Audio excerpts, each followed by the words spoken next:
today I'm speaking as the president of the Singapore section of the Society of Petroleum Engineers. So I will just explain a little bit about the Society of Petroleum Engineers, and then I will introduce our speaker for the technical talk for the month of November. It will be Peter Smith. He will talk about distributed acoustic sensing. So the Society of Petroleum Engineers is the biggest network for oil and gas professionals. It's more than 75 years old. It celebrated its 75 years some years ago, so it's quite established for a long time. And the Singapore section is celebrating its 50 years in 2025. So we have special polos, and you can see the.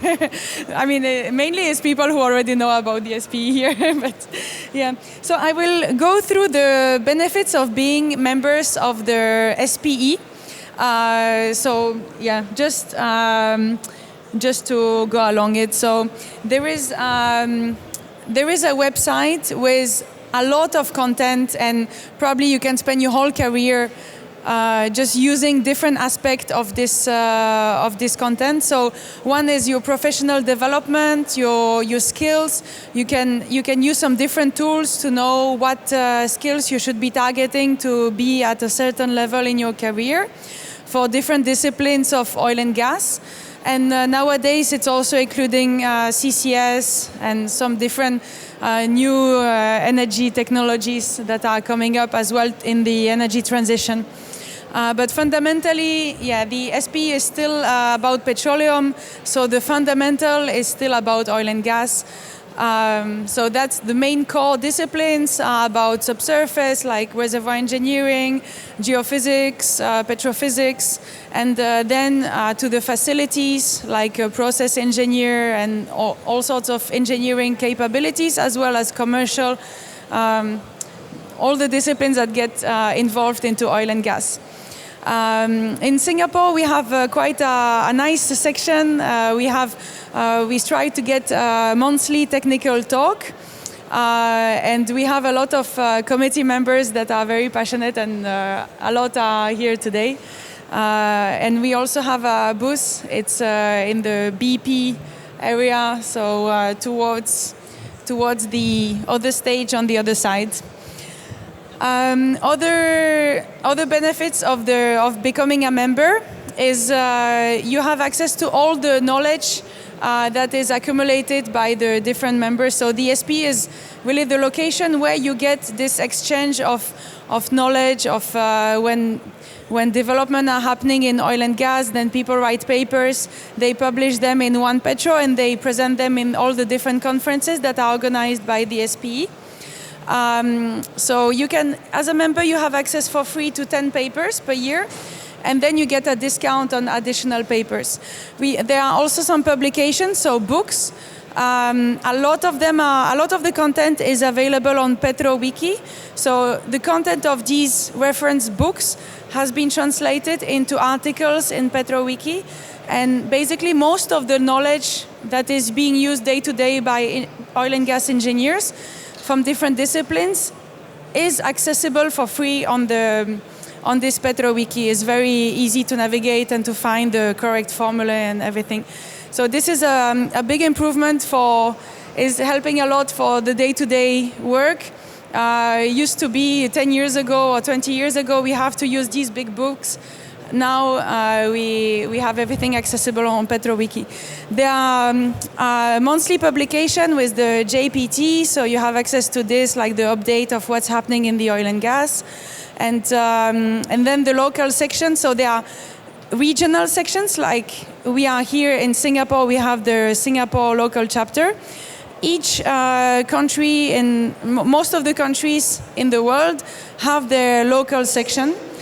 And most of them have like regular events. So if you are traveling around, if you want to meet professionals, is a great way. Usually it's either for free or for a cheap fee. You can get in and have a monthly talk and meet the professionals of the region. Yeah, I don't want to take too much of Peter's presentation time because he's going to be talking about distributed acoustic sensing. So yeah, Peter Smith has been volunteering with our section for forever, I think, since before I joined 10 years ago. So I think it's called forever. Yeah, Peter has a master's in oil and gas, like petroleum engineering, and he used to work for Baker Hughes, so same company I work for now, and now is with Silixa and different endeavors. So I let you. Thank you to Paulina for a wonderful explanation of SPE. Thank you for the very gracious introduction, and I certainly wish you well in your future endeavors, Paulina. So I contract for Silixa. Silixa is a company that is established globally. We have an operations base in London and the US. We do most of our R&D in London. And we have been acquired by Luna. So Silixa had its own brands, but Luna owned the OptiSense brand and the Lias brand, which are well-known brands in the distributed acoustic sensing market.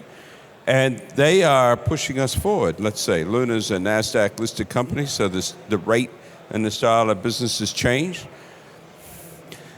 Just to take a step back into the history of fiber optic applications, or distributed fiber optic applications in the oil and gas industry. So back in 1994, we started seeing offshore pressure and temperature gauges being installed that used fiber optics. And I was involved here in, the laser's not working. I was involved here in 2005, 5. We installed some gauges for Brunei Shell and we also installed a distributed temperature sensing system with ICVs in Champion West. And that's when I understood the value of distributed sensing. With that DTS system, in the first day, we were able to pay for it because using the geothermal gradient from the DTS system, Kirby Schrader, who was the production technologist for Brunei Shell, said to us, I can see we have a problem with the sliding sleeve valve. And he instructed the offshore engineers who were responsible for the sliding sleeve valve to overpressure it. And it popped and it moved, and production increased by 9,000 barrels a day. So the first day paid for the DTS system. I have seen that lesson occur over and over and over again with distributed fiber optics being installed. We are seeing, and the point of my presentation is that we are now starting to see a rapid shift through all of this technological development to where we're seeing a shift, a pivot towards just downhole fiber optic sensing being used for logging, almost, I wouldn't say exclusively, but at a large scale in the MENA area. We are absolutely flat out in Saudi Arabia, Oman, Qatar, doing well intervention, doing logging. And the reason for that is that we can log a well quicker, cleaner, and with better resolution and sensitivity than traditional logging instruments. And I'm talking specifically about well integrity logging, production profile logging, and borehole VSP logging. There are some areas where distributed fiber optics doesn't compete. We don't compete, for example, in cement bog logging. We can't do cement evaluation. We don't do equivalents to gamma.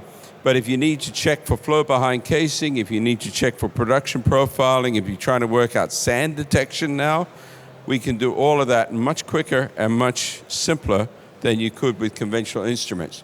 To give you an idea, this is taken from the Middle East.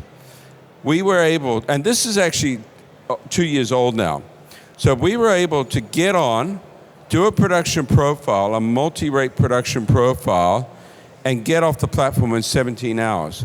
We are now doing that, I was told the other day, we're now doing that in 6 hours in the Middle East. We can get in, get our slick line or wire line to bottom, do a log with 2 or 3 different rates, come off bottom, and leave the platform within 6 hours. That's an extraordinary change. One of the reasons for that is that a fiber optic takes an instantaneous snapshot of the well. It captures the well in a single state. So if you're flowing a well, It captures all the flow points, all the leak points, all of the temperature changes, all of the acoustic information at once. You don't have to run stations with the tool, down the well, up the well. You have a lot less tool movement in the well, which improves your HSC. Welcome, good to see you. Improves the HSC record on the well. You have a lot less risk of having to do fish, a lot less risk of having tools stuck in the well. You can also do multiple things with a fiber optic wireline or slick line in the well. We often attach an MPLT, a memory pressure logging tool device to it to, let's just say, verify the results. So although this is old, 17 hours was where we were 2 years ago. Today we're down to 6 hours. My record in Malaysia to do a log is about 12 hours. To get on a platform, to get into a well, to log data and to get out is about 12 hours. I should add a significant development, and I don't hear it talked about a lot here, is the availability, for me, is the availability of Starlink in Malaysia. Because we can now put Starlink onto an offshore logging job, and we can get a 300 megabit per second connection, I don't have to take my analysts offshore. All I need to do for a job is stick a logging engineer out on the platform and a slickline operator, and all of the interpretation and analytics is done remotely, real time, from our London office or our North America office. That means that we can, in real time, advise on a scenario that we see in the well. In September last year, we saw a leak in a well. The operator was able to run a patch, fit that patch, and then we relogged the well, and within 24 hours, they were able to bring their production up by a couple hundred barrels per day. That's an extraordinary result that wasn't achievable in the old days of station logging and doing post-job interpretation and analytics. What's the advantage of distributed fiber optic measurements, you might be saying? This is from the seismic world, but this is where we have geophones installed in a well. They're capturing images or wiggle plot. You build this up over a period of time, you stack up the results, and you finally get your data. This is what a single second or a couple seconds of logging looks like with the distributed acoustic system. You have a lot more resolution, you cover the full extent of the well, and that's 1.1 seconds compared to, 1.1 seconds. Same data, but same time period, but so much more data. One of the things that we have brought to the market in Selixa, and our competitors are now copying us, is we have attempted to improve the performance of fiber optics. So one of the original problems with acoustic sensing with fiber optics is there was a lot of background noise. And we've been able to get around this problem by engineering our fiber, by putting in specific faults into the fiber at a specific gauge length, 2 or 5 or 10 meters. And that means that we've been able to reduce our noise floor and pick up sounds that weren't normally picked up. Now this is water entering a well, entering our flow loop. And this is the sound of an improved engineered system. We can hear the water so much more clearly.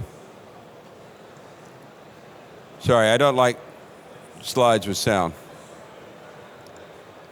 Now, that lower noise floor for seismic work, and this is where we're starting to talk about CCUS, that lower noise floor, this is a standard fiber, standard telecommunication style fiber run in a well used for seismic studies. An improved or engineered fiber, and we call ours Constellation, Schlumberger and Halliburton have their own names, all of that noise has disappeared. You have such a better picture for your seismic engineers, for your geologists. And I'm not a geologist, so I can't explain that to you, but that's basically a velocity curve based on fiber distance from the wellhead, the time event apex, and this color graph, if you like, is the intensity of the sound. So the applications that we're using this in a lot is in CCUS. We have over 14 CCUS projects running globally. We're also starting to use this, or we use this a lot in North America for fracking, so we can pick up microseismic events in frack wells, which is an important part of fracking production. This picture over here is showing a graphic of what a waterfall plot would look like in a well that's a long horizontal well. Now, veering away from oil and gas, some of the interesting applications that we are doing, for example, or a very interesting application is there's been a problem with an Iceland volcano that's been popping off. I cannot say this. I believe it's the Fagradalsfjall volcanic eruption. And we are able to record or show data in real time from an acoustic fiber that had been run along this path here. The interrogator is up here. The fiber optic cable was run down here. And this was just a telecommunication fiber that was available for us to put an acoustic interrogator on. And we were able to show the red is the intensity of the noise signal. This is a time curve here. This is the length of the fiber. So I'm not saying that we were able to predict the volcanic eruption. We weren't able to do that, but we were able to provide geologists real-time information on the intensity of the eruption across a time and length domain. Another application that we've been doing, or another interesting application, is we've been monitoring subsea telecommunication cables. This is off Oregon, and we were able to pick up the sound of a fin whale. I think I've got the sound here.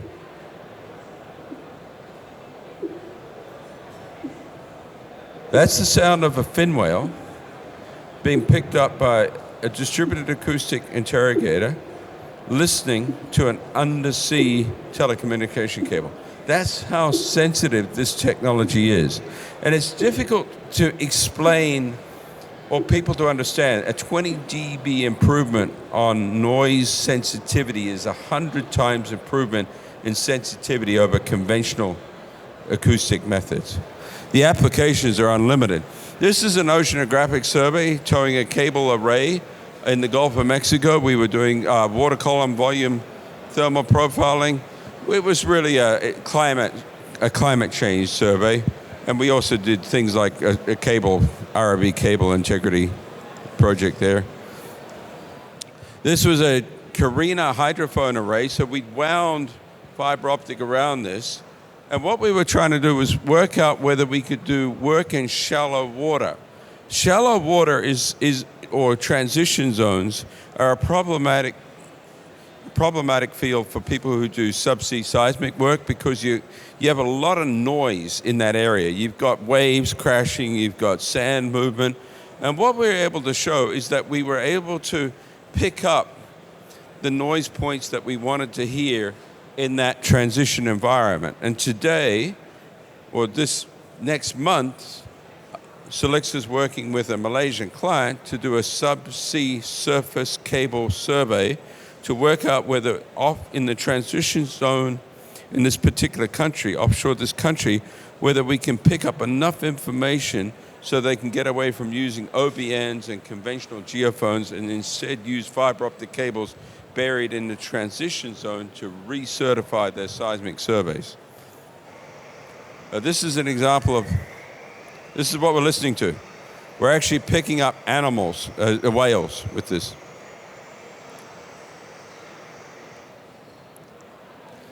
All right, we also do, and this is now coming into the offshore industry, umbilicals that are installed into wells that have a fiber optic component. We're able to monitor that fiber optic component. So this is time, this is distance along the umbilical. These are the different noise signals picked up in the fiber optic that's actually in the umbilical component. That gives you seismic information. This is now, people are now starting to talk about using this type of monitoring for picking up seismic events in wind farm cables.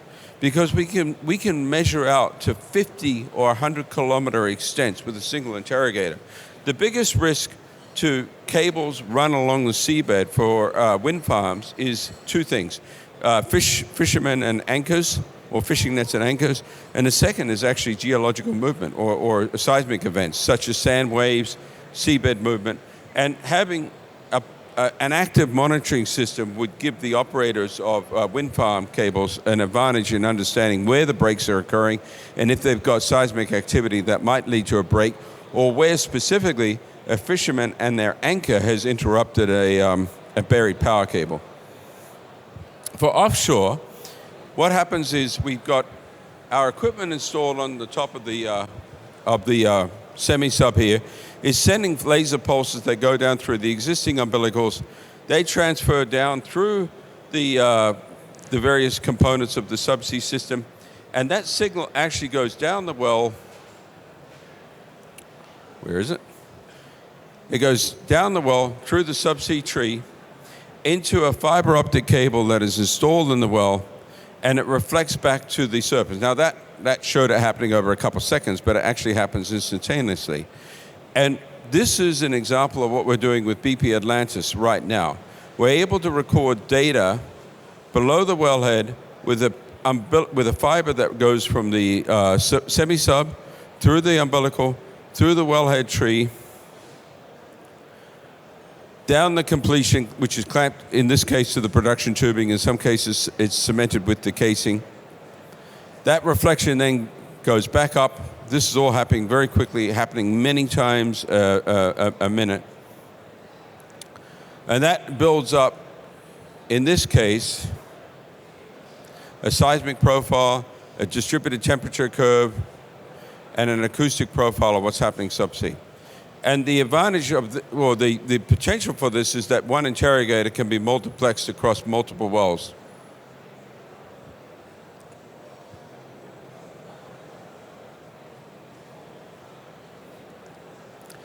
This is some of the data that we are actually getting out of BP Atlantis. And the data is clear. We were able to actually get data further out across the extent than what we'd expected, or our extent was actually much further than we expected. From a single well, we were getting 16-kilometer seismic extents.